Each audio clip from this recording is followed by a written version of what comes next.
Podcast. Presented by XFL2K.com. With your host, Tron Hawkins.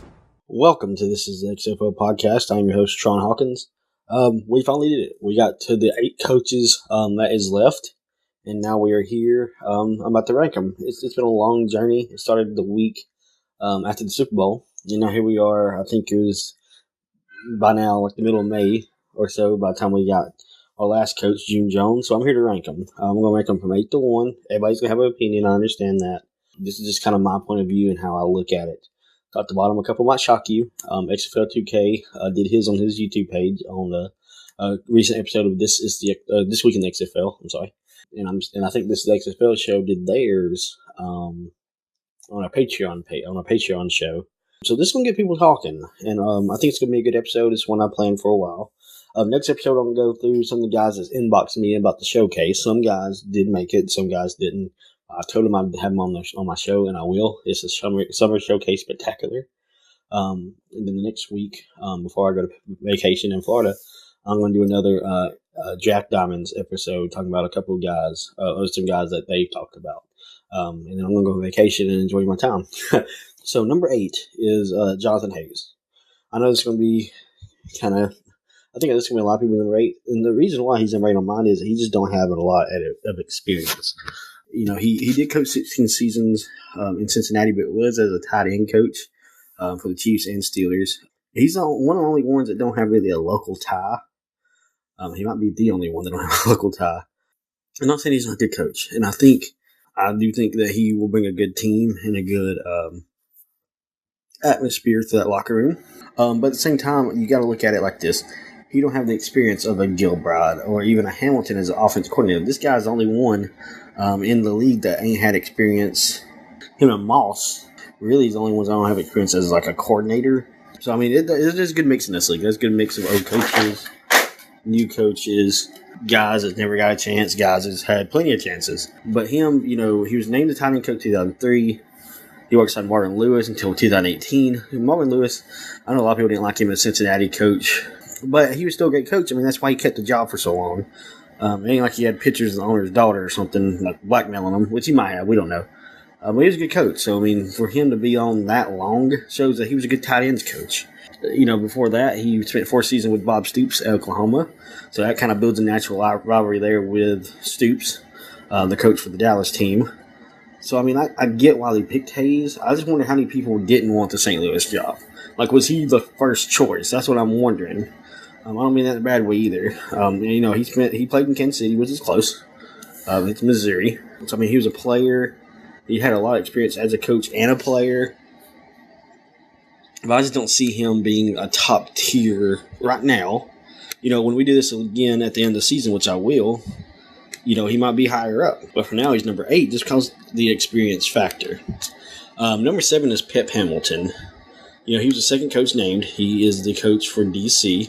I think he was a great offensive coordinator for the Colts. You know, and Stanford. I mean, he's the reason, you know, when Andrew Luck got drafted, they brought him along to kind of keep that going with Andrew. So I get what they did, you know, in Indy and everything. He has 20 years of experience. I think another reason why I didn't pick him to be higher up is some of his teams are kind of You know, like in 2016, Cleveland Browns was awful. 07-09 Bears was okay. Niners in 06 wasn't that great, and the New York Jets from 03-05 wasn't that great. So his Colts tenure and the Stanford tenure is really his best 2 stops. You know, with the Browns, Hamilton was associate head coach on the offense, but I think his best work was with the Colts. They won 2 AFC South divisions that year. They went 22-10 in 2 seasons. He went to the 2014 AFC Championship game. That season, the Colts set franchise records in yards, passing, and net yards. So, and they led the NFL that year. But I mean, he's coached Andrew Luck. He's coached. Andrew Luck is his main claim to fame. I just don't just don't see him on the same level as these other coaches. And again, it's not that he's a bad coach. It's the fact that compared to a Stoops, compared to a Tressman, compared to Jim Jones, who would you pick? You know what I'm saying? You'll pick the other guys. He began his career coaching quarterbacks at his alma mater, Howard University. So he is a quarterback whisperer. That's why I think if you get a good quarterback in Washington, he could be a contender in the East Division. Right now, the day before June 1st, May 31st, how would I place him? And I would place him firmly in 7th. The reason he gets ahead of Hayes is because he showed me more as a coordinator. Where Hayes, a lot of people didn't even hear him before now, and yet here he is, a coach in St. Louis, where Pip Hamilton at least had some name recognition. When I heard Pip Hamilton, I was like, oh, that's a good hire. It is a good hire. It's a good hire for DC. But in the grand scheme of things, compared to other coaches, Pip's got to be 7th. He beats Hayes, but that's about it. Number 6 will get a little dicey, especially with the Seattle fans. Number 6 is Jim Zorn. Now, again, this is not saying they're not great coaches. All these coaches are great. I love listening to all of their press conferences. I think they're all wonderful hires for this new league. But Jim Zorn, as a coach, kind of left a bad taste in my mouth when he coached at other places like in the NFL. He spent 11 years as quarterback in the NFL with the expansion Seattle Seahawks. So again, he has ties. He made the team until 1984. He played with Green Bay, Winnipeg Blue Bombers, Tampa Bay Buccaneers. He threw for 111 touchdowns and 21,000 yards. Rushed for another 17 touchdowns. But as a coach, he became coach in 97. He started 2 stints with the Seahawks. First as offensive assistant, and then as quarterback coach 01-07, which that year they went to the Super Bowl that year. They had Hasselbeck. He also worked as quarterback coach for the Lions, who never had good quarterback play until Stafford. The Ravens and the Chiefs. He coached Charlie Batch, Matt Hasselbeck, and Joe Flacco. Zorn was head coach of the Washington Redskins from 08-09. He's a member of Seahawks Ring of Honor. His time in Washington was a disaster. He wasn't a great head coach. I don't think he was ready to be head coach. I think that when you look at the grand scheme of things, he just wasn't ready to be a coach at that time. But there's not to mention the Redskins as an organization is a dumpster fire pretty much every year. So I don't know how much of that is him just not getting the help that he needed from the front office in Washington. But he was bad those 2 years in Washington. And I think a lot of people was kind of shocked that he got this job with XFL. It makes sense from the grand scheme of things because of Seattle. I'm sure he was their first choice for Seattle. He even tells you, he even said in the press conference, he wants to be here. He knows the place. He knows the area. He knows how to get fans to come in. And he knows how loud it can be. He goes, I'm thrilled to be back on the sidelines. He thanked Vince and Oliver looked for his opportunity. It's not often on the professional level as a head coach. So you get to choose your players. So this situation is truly unique. He likes the fact that he can pick the food to cook with. He gets to pick, his groceries, and then he gets to cook with them. I look forward to working with my coaches and staff to field a competitive top-flight team for the amazing and loud football fans of the Pacific Northwest. Again, I'm not saying he's a bad coach, but who would you rather have between him and Stoops, him and Tressman? That's just, it's a preference thing. I think that he will be a great coach for Seattle. I just don't know if he's right. I just don't know if he's learned from his mistakes in Washington. But we'll see. Again, at the end of the next season, at the end of 2020, I'll do this again, and we'll see where he ranks. Number 5 has been kind of controversial. It's Kevin Gilbride. I know he's the only coach really with Super Bowl ring. He was a good offensive coordinator. He was the Giants' offensive coordinator when they won the 2 Super Bowls against truly spectacular New England teams. It's not that. It's the fact that the only time he was head coach was for the Chargers and Ryan Leaf and them. And it was a disaster. He's known New York. He knows how bright the lights can get. And he made Eli Manning a Hall of Fame quarterback and 2 Super Bowls. He's got just as many Super Bowls as his brother Peyton does, and that's partly due to Gilbride. I mean, he's offensive coordinator. Let's see. He was quarterback coach for the Oilers and Giants. Offensive coordinator for the Oilers, Jaguars, Steelers, Bills, and Giants. He was with the Giants for six or 7 seasons. And that's a long time for offensive coordinator nowadays, especially in the NFL. He worked with Warren Moon as Oilers quarterback. He's worked with Eli Manning, so he's got experience with being able to mold quarterbacks. He also played quarterback, so he gets it. Again, like I talked about in a lot of these episodes, if they can find their quarterback in this league, if you are a quarterback whisperer like Gilbride or like Pep Hamilton even, and that's why they're ahead of Hayes and even Jim Zorn who played quarterback. If they can find their quarterback, then they should be good to go, and that's a big deal to me. If they can find their quarterback in the summer showcase or in the draft later on. If they can do that, then the quarterbacks can be the key, and that's what's going to win the championship. I think in the XFL, it's an offensive league until somebody can figure out how to stop the offenses in this league. It's going to be high scoring because that's what it's built for. But if we can have a coach, say like number 4 in Winston Moss, who has a defensive background, then I think we're going to be set on this league. I think it's going to be all offense for the first couple of seasons, but once the defense kind of figures out, okay, this is what we're going to need to do to stop this fast pace, and I think we're going to get more of a middle-of-the-line offensive game, you know what I'm saying? But until then, the rules totally favor the offense. And that's why I think a lot of these guys who had experience being quarterbacks or dealing with high-profile quarterbacks are going to be great once they find their guy.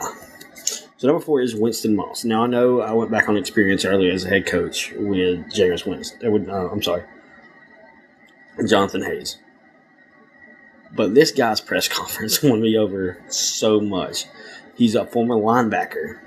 He was a linebackers coach. He won that championship with Miami. He's won the Super Bowl as assistant coach with Green Bay Packers. Winston, it says Heather Brooks Karatz says that Winston had an impressive resume as a player and coach in the NFL. He's a perfect choice to lead our LA team. He played for the Raiders, and he's like, I'm back in LA. This guy wanted to coach. This guy wanted a shot. You know, he got fired after some controversial comments about Aaron Rodgers. I get it. But this guy wants to be the coach there, and he had the best press conference to me. It was short, it was sweet, but he wanted it. You could tell he wanted it. And honestly, I think LA might be the favorite to me.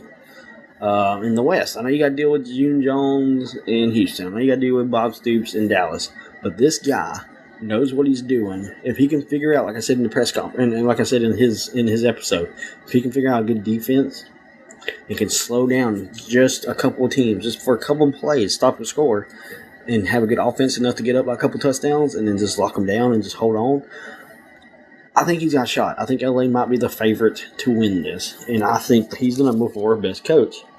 He said he was so appreciative of the opportunity to be head coach and GM in the XFL, especially in a city where I spent 4 years as an NFL player. Starting a team and league from scratch is unique and exciting. I'm looking forward to working with Heather and her team to develop a new football franchise for Los Angeles. He spent 11 seasons with the Buccaneers, Raiders, and Seahawks. Played in 155 games, 146 of them starts, recorded 768 tackles, and 20.5 sacks. He was coach for the Saints, Packers. He was with the Packers forever. He coached A.J. Hawk, Clay Matthews, and the great Julius Peppers. Matthew became the team's all-time sack leader. Hawk established himself as the franchise all-time leader in tackles. And Blake Martinez set a single-season record for tackles in 2017, 144. His commitment to the community service won him an Ed Block Courage Award from the LA Raiders. I think this guy is perfect for LA because he's going to make sure the players get out there and help the community. He knows how important it is for these players to be able to not only be a good player on the field, but off. The quality of the person is going to be just as important as the quality of the play. And I think he is the perfect coach for LA, and that's why I have him number 4. Number 3 is XFL 2K's boy, June Jones. Now, this one makes all kinds of sense in the world. The way they talked, XFL really, really, really wanted him as their guy. And in Houston. I mean, they begged him to come. He said no a couple of times the way he talks. He goes, I spent a few years coaching in Houston, and having a chance to return to be a head coach in the XFL was an opportunity I couldn't pass up. I had a really great time coaching CFL, but this new, fresh opportunity to build a team from the ground up is extremely rare in this game. I'm looking forward to working with Brian Cooper and our coaches to give football fans in Houston a team that is truly exciting to watch and worthy of their support. June Jones is one of the most accomplished and well-known football coaches, and it is an honor to work beside him, said Cooper. I have no doubt that his love for the game and commitment to excellence on the field will dovetail perfectly with our efforts to engage Houston sports fans in new and exciting ways. He knows the area. He's not only that, like I talked about in his episode last episode, these rules kind of go hand in hand with CFL rules. A lot of the XFL rules do. So he has experience in it. I think that's going to help him. Houston, again, I think is one of the favorites in the whole league, along with LA and Dallas. This West Division, and that's why I had Zorn kind of lower. This West Division is so stacked. I mean, Zorn has to be last in that division, and Hayes got to be last in the East. That's how I look at it. Jones is entering his 35th season as head coach at the high school, collegiate, and professional levels. He coached at Southern Methodist. He coached at Hawaii. That's where I think he's most well known for is turning a Hawaii team they're Hawaii and turn them into contenders. Maybe not national contenders, but in the conference level. And that's why I think he's perfect for this league because he has the air raid, running gun kind of play. He's an interim coach at the Gilbride. He was a Falcons coach as well, which I knew that because I'm a Falcons fan. Why SMU Jones was named Conference USA Coach of the Year. WAC Coach of the Year 99, 06, and 07, while the head coach at Hawaii. He led a team to a 9-4 record and shared the WAC championship. They finished 0-12 previous. It's the biggest single season turnaround in NCAA history. He was Falcons offensive coordinator in the 90s. He's wide receiver coach and quarterbacks coach for the Oilers. He's got experience. And he knows Gilbride. I think that's a natural rivalry right there. He played quarterback for the Falcons and the Argonauts. I think he's perfect for this job because his offense and his experience in Canada matches up to it. I think his offense is perfect for this league. I think he's going to have the highest scoring offense in this league. I think it's a match made in heaven, not only for the city, but his offense for this league. Number 2 is Chessman.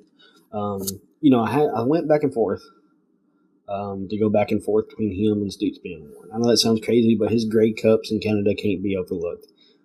But Stoops just has a better overall resume. Oliver Luck said, we are pleased to welcome Mark to the XFL and excited about his opportunity to leverage his 3 decades of coaching experience as we reimagine the game of football. Mark is a 2-time coach of the year who also led teams to 3 CFL Grey Cup championships. He's just the kind of offensive